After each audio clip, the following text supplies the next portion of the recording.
Hi, welcome to Detours Understanding Acquired Brain Injury. And you recognize our host, Kimmy, and we'll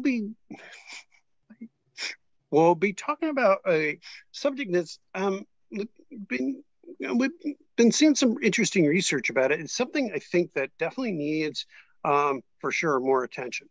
Kimmy, I'll let you kind of take this one. Okay. Um, so my story, of course, I do have concussion and whiplash from the toe-to-toe situation with the freezer door. And honestly, they're so similar. It's really scary because it's the same jerking movement uh, that causes your tendons to tear, that also causes your brain to collide with your skull, bruising it. So essentially, it's as if they are one. Um, the concussion happens not only when the brain suffers a bruise, but also when the base of your skull, when it suffers the stress of being overstretched.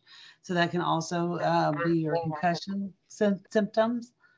Um, now, uh, we all have a natural C curvature to our necks. It's even called the arc of life. Whenever that's compromised, in my case, they are showing that mine is straight. But when that's compromised, you can get, um, it can affect our lung capacity, our oxygen saturation, hormonal responses to stress, and our ability to problem solve and learn. A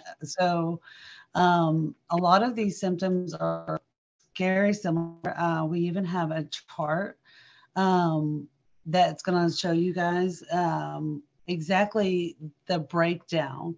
So you've got with a concussion and whiplash, you're looking at headache, pressure in the head on the concussion side.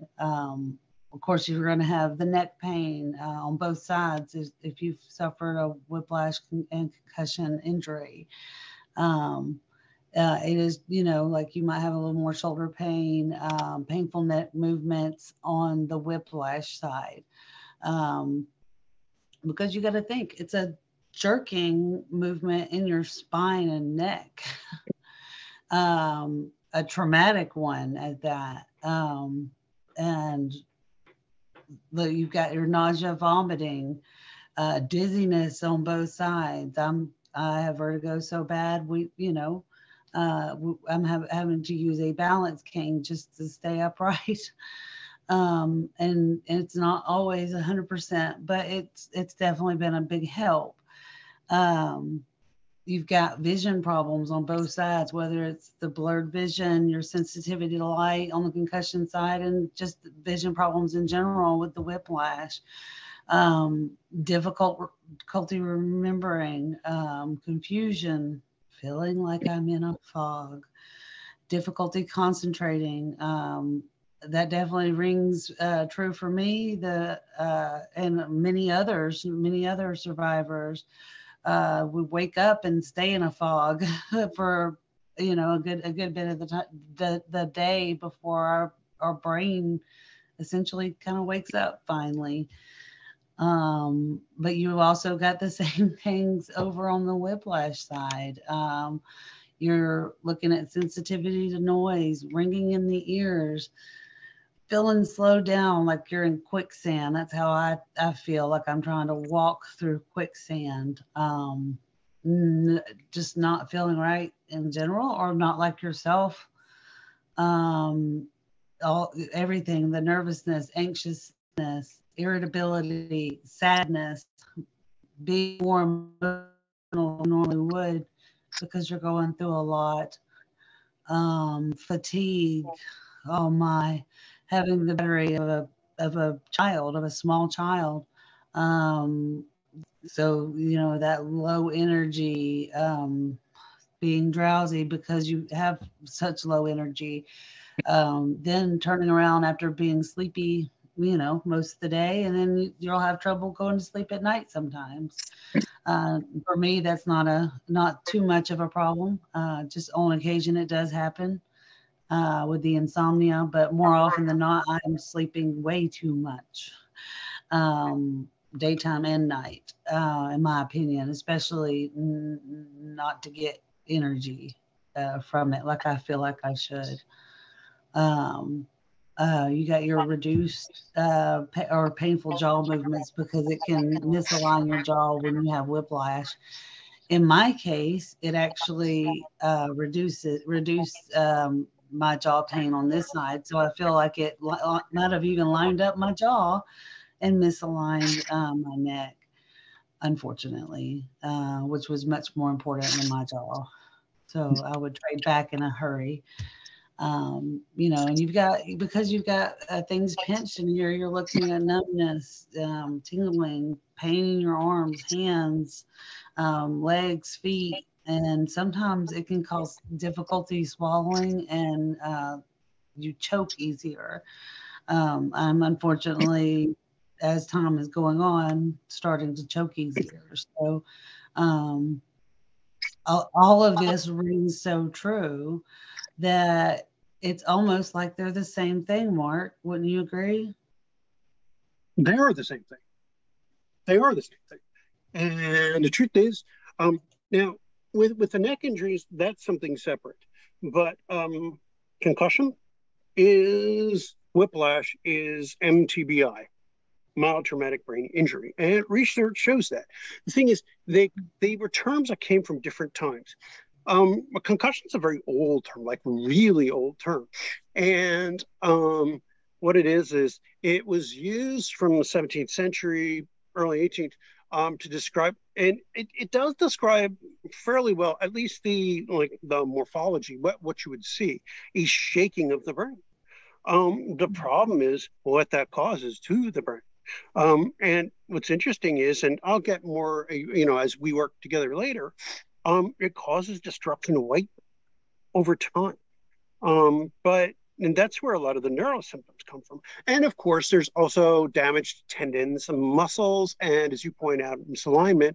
And then when we start to get into, because I mean, your brain weighs about 3 pounds, but a human head's heavier than that. The thing is, all of that, and when you are, I mean, we know Newton's laws, but an object in motion tends to stay in motion, and an object that is stopped, unless acted upon by an outside force. If you're traveling at a high rate of speed and suddenly stop, that energy has to go somewhere. And, this is where I talk about the pink divide. Women are more vulnerable to brain injury. The energy, because your necks are thinner, women's necks are thinner, and this is one of the factors, that energy goes into the brain. And because the neurons are thinner, because body mass is smaller and smaller, it causes more tearing, more white matter damage, which is why women are more likely to have symptoms of concussion. The thing is, not only is it with concussion, but even subconcussive blows where you may not initially show any symptoms at all. And there are research studies that show that, for example, a person in a car accident may seem, I'm going to use the F word, fine. They paid a bunch of folks to go to the ED and just to be worked up. And then 2 weeks later, they took a look. People who are 15 on the Glasgow Coma Scale, which is the top score you can get, 15 is fine. And 2 weeks later, they took a look at him, and already there were GCS changes, or there were, sorry, white matter changes. I apologize. I need to fix that. But there were changes to the white matter structures in the left dorsolateral frontal lobe, which controls executive function. So, here, just, Right. but here, they're already 2 weeks later changes, even if they really didn't report symptoms. So, you may seem okay, that those first 2 weeks, and then suddenly start to notice that you got problems you didn't have before. I'm wondering, hey, why can't I do this? Why can't I do that? That is because that is about how long it takes for those initial white matter transformations changes to happen. I think Right. you said that was about how long it took you to notice things weren't exactly working right. Right. It was about 2 weeks in, I started essentially having the nightmares that it was permanent, that we were having, problems that weren't going to be solved overnight. And so, Did yeah, you two start weeks. having your thinking and organizational problems and stuff like that? Notice your, and that is because of this. And I Right. will put up a picture here showing like about 2 weeks in. And that is because it is about how long it takes for these changes. The initial symptoms of concussion or whiplash, same disorder, mTBI.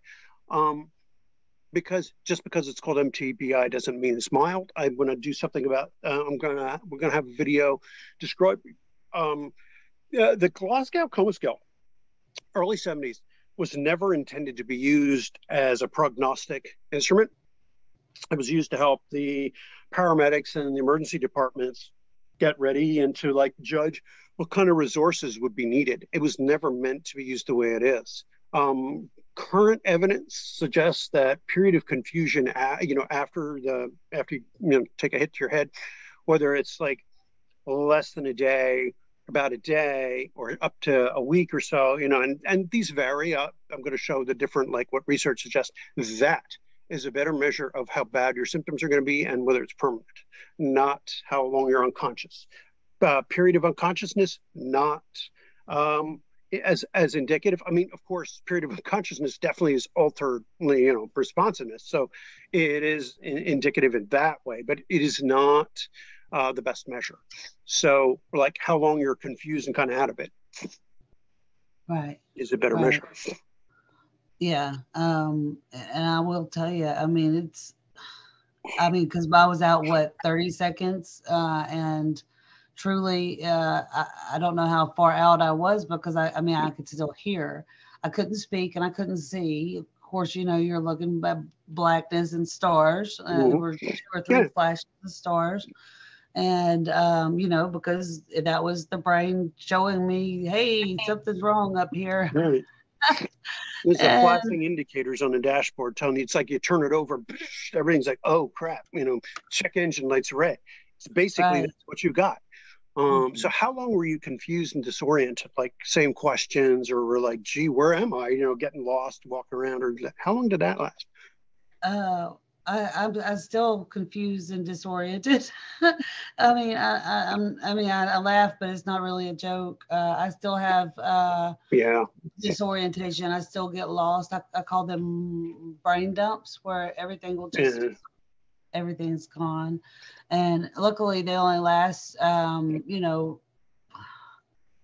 minute most at most. Mm-hmm. But still, it's very scary. Mm-hmm. But yeah, starting with the initial hit, I started, with the confusing and asking the same question and repeating myself, essentially. And um, there's not been a time that it stopped. So I do honestly have to say, it hasn't Yeah. stopped. How long would you say that, but before you could actually start to put a memory together? Put a memory together of what happened. Yeah, the first real memory, like after that incident, where you're like, sure, that's a real memory and not just you being confused. Because I know for Um, me, that was a long time.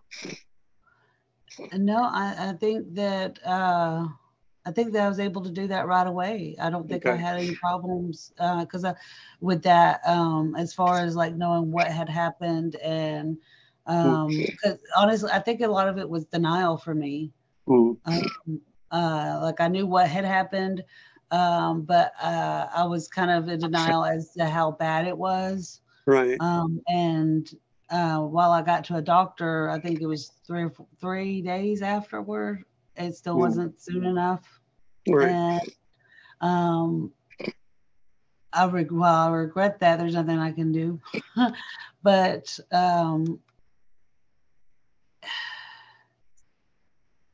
yeah, I was able to I didn't have amnesia, thank goodness. Mm, But I do have memory loss. There's even there's people that I've known for my whole life that I've seen them again, and I've called them an entirely different name than what they are. And so, and it's almost like my brain is convinced that they are this person. Right. And then she'll remind me, she's very kind when it happens, but she'll remind me my name is, So and so and so. so. And you remember we went to school together, and I'm like, yeah, that's right. Your last name used to be such and such, Mhm. and but it takes that every single time I see this woman. So, and I feel bad, but I explain to her every time, I'm sorry, I've got a head injury, and typically that's enough. But at the same time, it's one of those things that you don't want to just go around, hey. So everybody knows I've got Yeah. a head injury. Yeah. Oh God, yes. And we're all tempted to some degree or another to do that. And it's like, Right.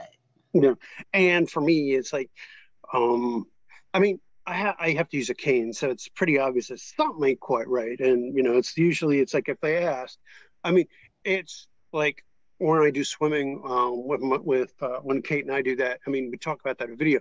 It's like I had this one little girl. She's 3 with her dad learning how to swim, and she was like looking at with my leg because I use another one to swim with, Mhm. and she was like, oh, like very curious. And, I explained like my leg and the accident and, stuff like that. And the dad was also curious. It's like, I'm very open about the leg and stuff like that. I don't mind, and about my brain injury, but it's like, if they ask, if they ask, Right.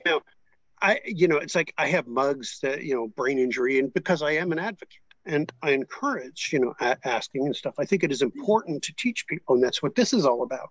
And, it's like, Well, yeah, if they ask, or honestly, if yes, I mess something up, and because I mean, I take it a little extra hard because I feel like I'm trying a little extra hard these days mm-hmm, to get things done that old me wouldn't mm-hmm, have had any problem with.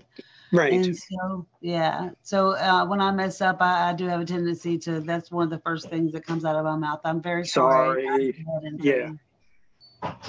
Some of us Yeah. apologize for so much, and others of us, like, it's like, no, nope, nope, I didn't mess that up. And that relates to awareness.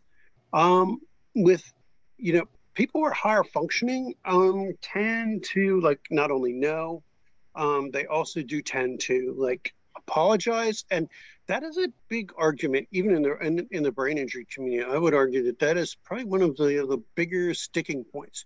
Should you apologize? For me, I would argue that you don't apologize for your brain injury. That's not your choice. That's not your fault, regardless of how you came by it. Even if it was, Mhm. through drinking or whatever. You do not apologize for brain injury. But if you hurt somebody and you are told you owe an apology. I mean, if you emotionally hurt someone, you say or do something, or if if you clock them because anger issues, stuff like that. And every survivor's got anger issues. Right. So yeah, if you punch somebody or yeah, you apologize and make amends. I've been thinking about the 12 steps in AA and NA and stuff like that. It's like some of that applies to us maybe in like with personality disorders and stuff like that. Like if you have a brain injury, you're not diagnosed with a given personality disorder unless you had it before. Instead, they say personality change due to traumatic brain injury, cardiac arrest, whatever. And then they list features. What are the associated features? And I think helping people work with, if you've offended someone, hurt someone, work the steps. I wonder if that would Right. work. That's a hypothesis. But, Yeah. Because, well, I mean, I use the serenity prayer a lot, God grant me the serenity yeah, to change the things that I can, and the knowledge to know the difference, and the courage to do so.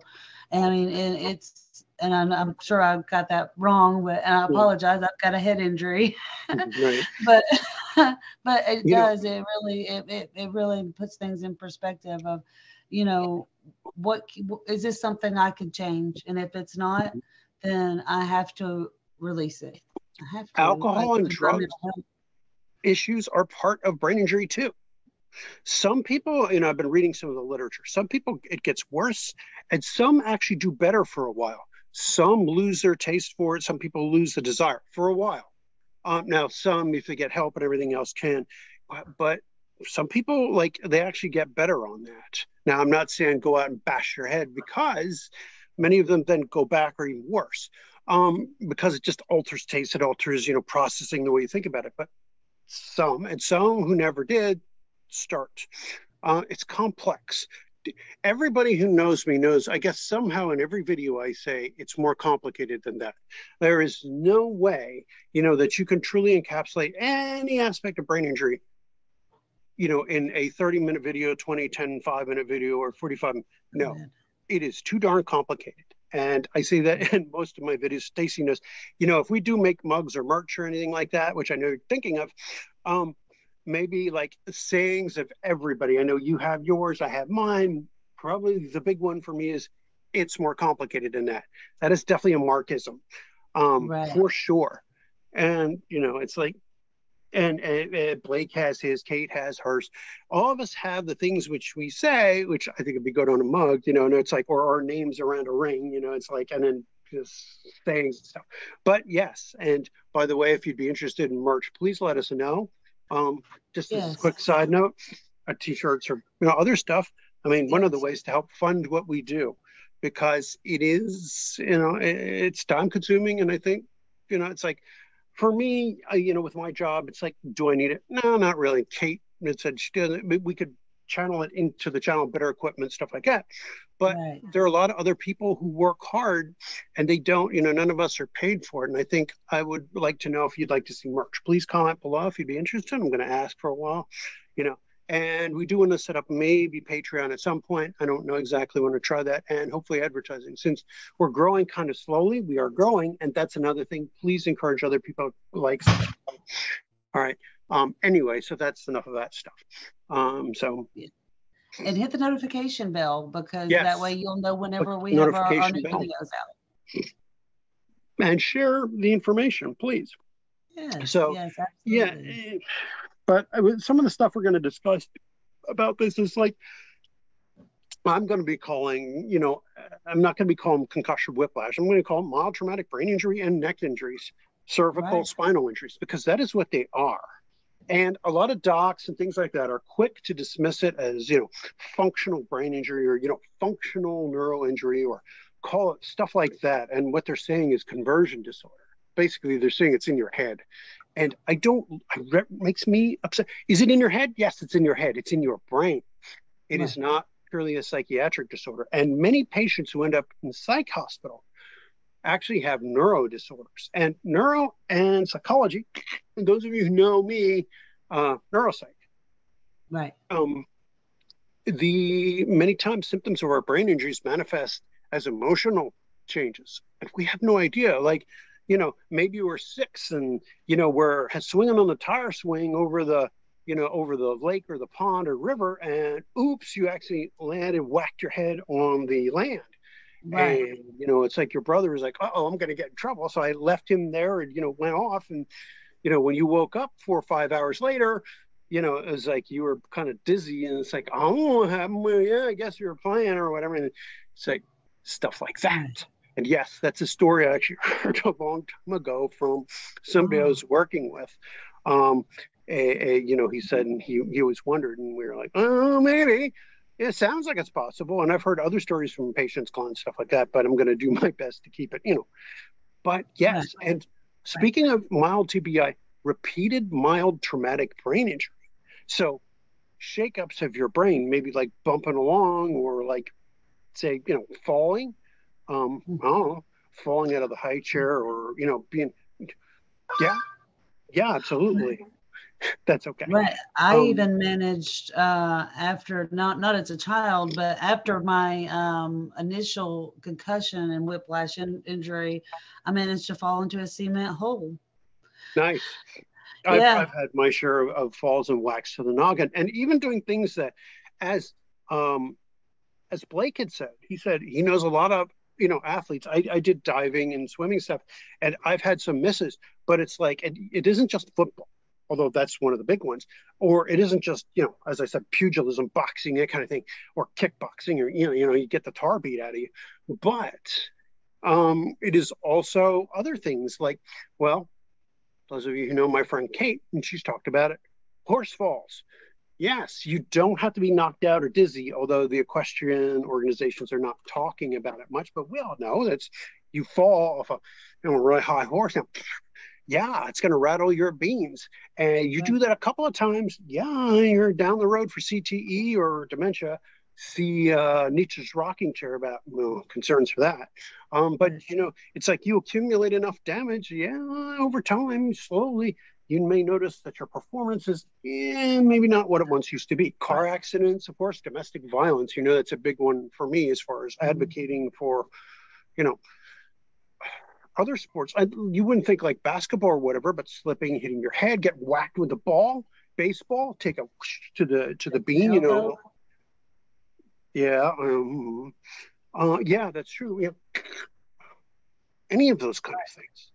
I had a professor when we were studying neuropsych who said everybody's got head injury. The question is it enough to be picked up on psychometric assessment?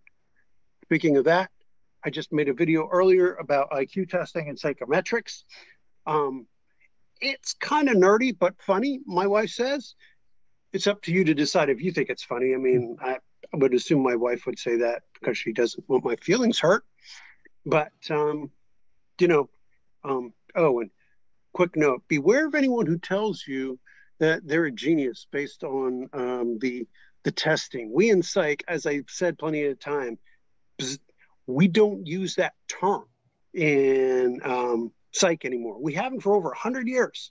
So if anyone tells you they took a test and it told them they're a genius, you can tell them that they're full of shit, because that is an online assessment and those things are highly inaccurate. And you have like 5 questions like, oh, if you can find if you can find Waldo in there, you're a genius.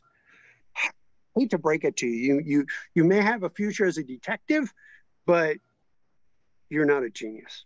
Sorry. It's just the way it is. You may be even smart, maybe, but if you fall for that, well, right. If you paid them $9.99 to take the test, you may have passed, you may have failed the gullibility test, but you ain't a genius. I'm sorry.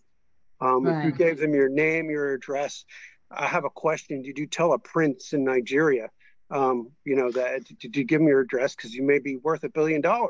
And by the way, if you want to send money here or over there, I can tell you if you're a genius. Okay. Right. Seriously though, yeah, I just did want to mention about psychometrics, and with mild traumatic brain injury, concussion, whiplash, it can, yes, affect your cognition, thinking, planning, organizing, that dysexecutive stuff. Those are some of the most sensitive things, as well as mood, lability, irritability. For many people, it does improve. Does it ever go away completely? Usually not. Usually you're left with permanent damage. The thing is, in the old days, when we said, oh, you bump your head, we just kind of dismissed it as, my kid's a little dim. He takes his shoes off to count past 7. It's like, right. Yeah, that kind of stuff. And so many times we assumed that, well, we had an old term for it, which was a minimal brain dysfunction. Kind of clumsy, it's like you see your kid's a little clumsy. He's a little slow on the uptake. He doesn't focus. Kind of gets D's and C's. Hey, Pop got those too. It must be inherited. Not necessarily. Not necessarily. Could be from that brain injury he had, when his brother was swinging the baseball bat around, whacked him one, and he was a little bit dizzy for half an hour. I'm not making light of this, although, laughs are worth it, but it's a lot more common than we realize. And a vast majority of brain injuries out there are caused by mTBI, mild traumatic brain injury, concussions and things, and the effects are lasting. And so people you want to talk to are, for example, concussion medicine experts who are usually sports medicine physicians who've specialized in concussion. They can help, and there are concussive and concussion clinics. as well as, of course, you'll hear me push this one, brain injury medicine physicians, neurologists, psychiatrists, and physical medicine doctors. They all are experts in brain injury and clinical neuropsychologists. They study the way the brain manifests in behavior and cognitions. And there are certified brain injury specialists who help like with coordinate and organize stuff like my background. And of course, there are groups and other things. So did you reach out to any of those specialties or anything? So yes, so I goodness gracious, have been through neurologists, a couple neurologists now. Now I've also done physical therapy, Very important. cognitive therapy. Mm. I have ophthalmologist. I'm seeing an ophthalmologist coming up soon, so he's going to be Neuro-ophtho? right. And so, yeah, I That's continue a to special reach type of out. ophthalmologist. Yeah, so it's supposed to be a ophthalmologist. They are a special kind. I have mentioned them in the past. Yeah, so I'll be seeing him next Tuesday. Okay, good. So hopefully Maybe you want to everything. talk or even film a little bit of that. Oh, hey, I'll check and see if he's comfortable with it and see what I can get worked out. Yeah, because it's supposed to be for a field vision test. Yeah. Yeah. So, yeah, continue to reach out in every direction for help. I even have a rheumatologist appointment or a referral rather. Right. Hopefully, I'll have an appointment soon, but we'll see how that goes. Right. Yeah, all very critical, and it's like these important specialists, and like, yeah. So it is important. What the whole point of all of this is about is to stress the fact that they have different names, they may be called different things, but they all have a potential of leaving long-term impact, lifetime impact, and don't allow a family member, friends, or to dismiss it. If you think you've got a problem, don't let your doctor even dismiss it. Right. Seek out, and you don't dismiss it either. Seek out help. There are things that you can do. Rehab, cognitive, emotional, psychiatric help, physical. It's like it is important to get the assistance, and the sooner you can get it, the better you can do long term. I'm concerned, it's like so many families, and it's like they want to push it aside. Oh, you're just being hysterical, or it's all in your head, or don't You're let being people dramatic. Yes, yes. And these symptoms are kind of many times nondescript: headaches, stomach discomfort, neck. You don't let them, especially if it persists more than a few days, and if it is very serious. If you're having vision changes, hearing, anything, if you have sudden changes, and vomiting is a big one. If you keep throwing up, if you got like 2, 3, 4, if you've got 4 in a row, or you've got crushing headaches, not getting it attended to can be fatal. You can bleed inside the brain, and it can crush down, and it can stop your heart. This is not something to play with. These are very serious incidents, and it can come from what seems to be the most benign. I'm not saying this as a scare tactic. I'm saying because on those rare occasions, you can crack your skull. Those rare occasions, which can lead to meningitis, these rare occasions, something bizarre happens. You can rupture a blood vessel. You can weaken blood vessels and end up with aneurysms, strokes.